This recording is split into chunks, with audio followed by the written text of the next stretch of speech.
जय हिंद।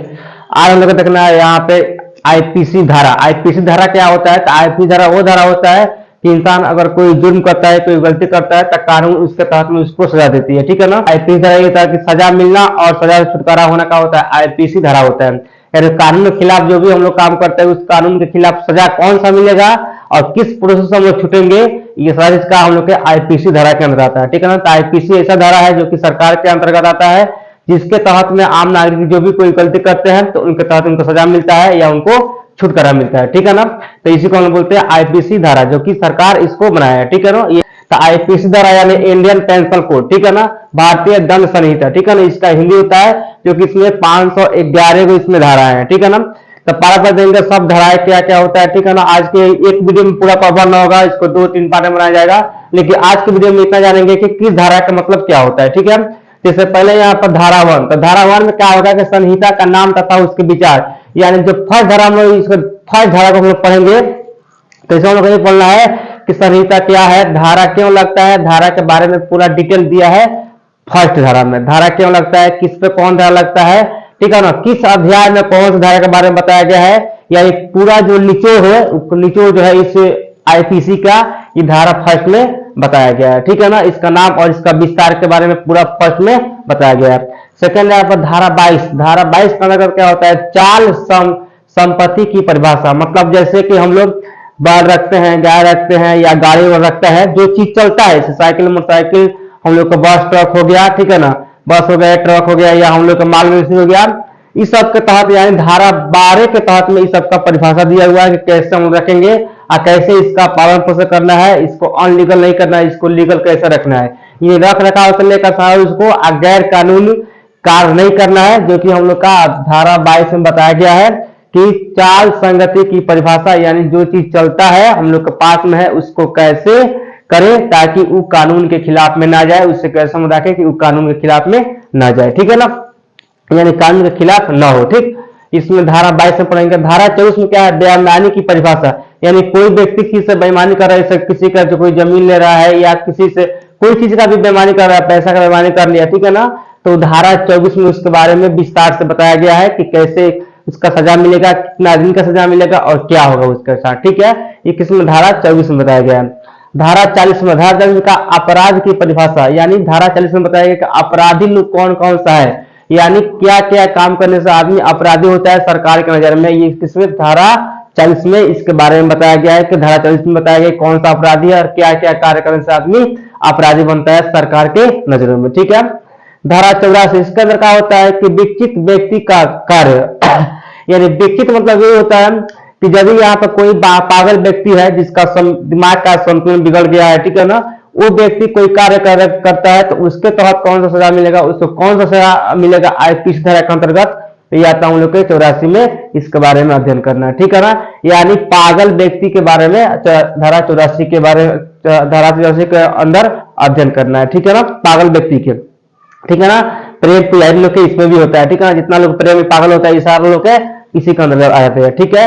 धारा यहाँ पर 53 का होता है मृत्यु दंड आजीवन, यानी धारा 33 के, धारा 53 के तहत में, यानी धारा 53 में बताया गया है कि मृत्यु दंड, आजीवन कारावास, ठीक है ना, कारावास और आर्थिक दंड। मतलब कि इसमें ये चीज बताया गया कि मृत्यु दंड कब मिलता है, किसी को कोई सजा किया है तो, या उसको आजीवन कारावास, मतलब कि जेल से कभी ना निकले उसको बोलते हैं आजीवन कारावास, या कारावास, या जीवन में कारावास को भी 10 साल 5 साल के बाद निकल सकता है, या 10 साल 5 साल निकल सकता है, या आर्थिक दंड, यानी आर्थिक दंड कितना उसको संपत्ति से, मतलब कितना पैसा देना पड़ेगा, कि किस तरह से उसका आर्थिक दंड होगा, पैसा से होगा या देर से मेहनत करना पड़ेगा, ये सब किसमें धारा 53 के अंतर्गत में पढ़ते हैं। ठीक है ना। ये सब के बारे में। ठीक है।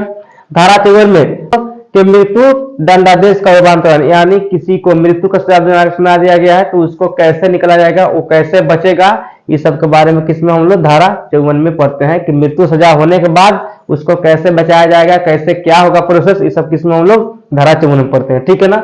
धारा 63 में क्या होता है, आर्थिक दंड जुर्माने की रकम, मतलब कहने का मतलब कि आर्थिक जो रकम होता है, यानी जो ट्रेन में सफर करते कोई पकड़ा गया या कोई गैर सरकारी कार्य करते हुए पकड़ा गया, उसको कैसा आर्थिक, उसको धारा 63 में देखते हैं तो उसका आर्थिक जुर्माना क्या है, क्या दंड है, मतलब उसको दंड कितना दिन का मिलेगा और उसका क्या आर्थिक जुर्माना भरना पड़ेगा, ये किसमें धारा हम लोग के कितने 63 में इसके बारे में बताया गया, ठीक है ना। धारा 64 में जुर्माना न देने पर कारावास, मतलब कि अगर कोई चीज में आदमी पकड़ा गया है, ट्रेन में पकड़ा गया है तो पैसा नहीं दे रहा है, ठीक है ना, तो उसके लिए कितना दिन के कारावास होगा, ये सब कितना धारा 54 में हम लोग इसके बारे में डिटेल पढ़ते हैं, ठीक है ना। नेक्स्ट हम लोग धारा 71, धारा 71 में अधिक अपराध के दंड, यानी अपराधी एक होता है, एक अपराधी को अपराधी, मतलब एक अपराध नहीं, वो कई सारा अपराध किया है, तो जो एक साल एक अपराध करता है, बहुत सारे अपराध करते हैं, उसको कितना धारा 71 के तहत धारा 71 में बताया गया है कि उसको कौन सा सजा मिलना चाहिए, कितने दिन सजा मिलना चाहिए और कैसे होना चाहिए, ठीक है ना।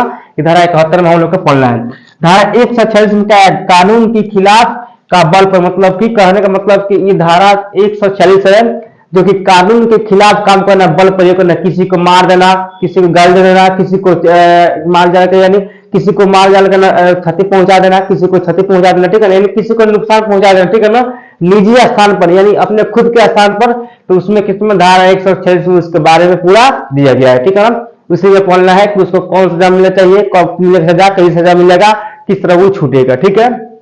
धारा हम लोग को 140 में, ठीक है, कानून के खिलाफ बल प्रयोग करना है, यानी निजी काम के लिए, ठीक है ना, समझ में आ गया, निजी स्थान पर किसी को मार देना या किसी को गाली देना, ठीक है। धारा 159, धारा 159 का होता है दंगा, यानी कहीं पर दंगा हुआ है तो वहां पे कितना धारा 159 लग जाता है दंगा को रोकने के लिए।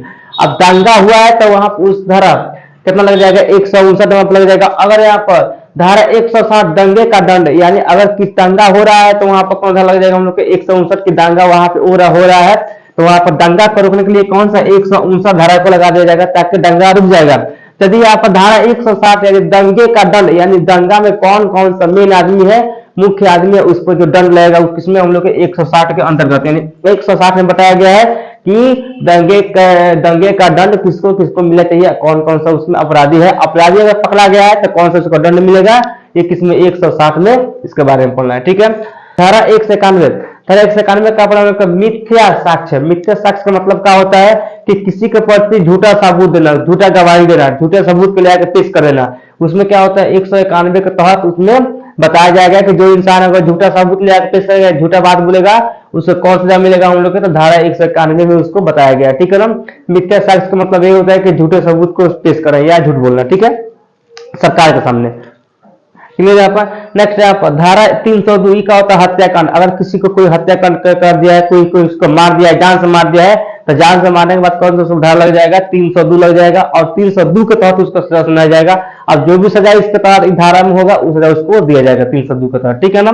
नेक्स्ट यहाँ पर धारा 304 304 का होता है इसमें दहेज मृत्यु, यानी किसी का शादी हो गया है और 7 साल से पहले अगर वो औरत मर जा रही है, वो लड़की मर जा रही है, तो केस कर सकती है 304 के तहत, यानी उसको 7 साल के अंदर सजा मिल सकता है, यानी ससुराल वालों को सजा जब ससुराल वालों को सजा 7 साल के अंदर मिल सकता है, किसमें धारा 304 के तहत, कौन सा, दहेज मृत्यु की वजह से।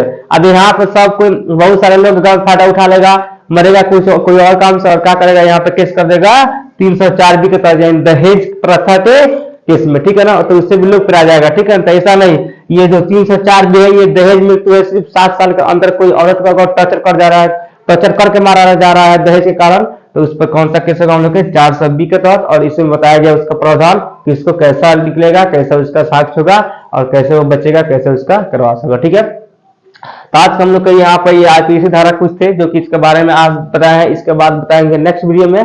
तब तक कि आज के लिए क्लास जय हिंद।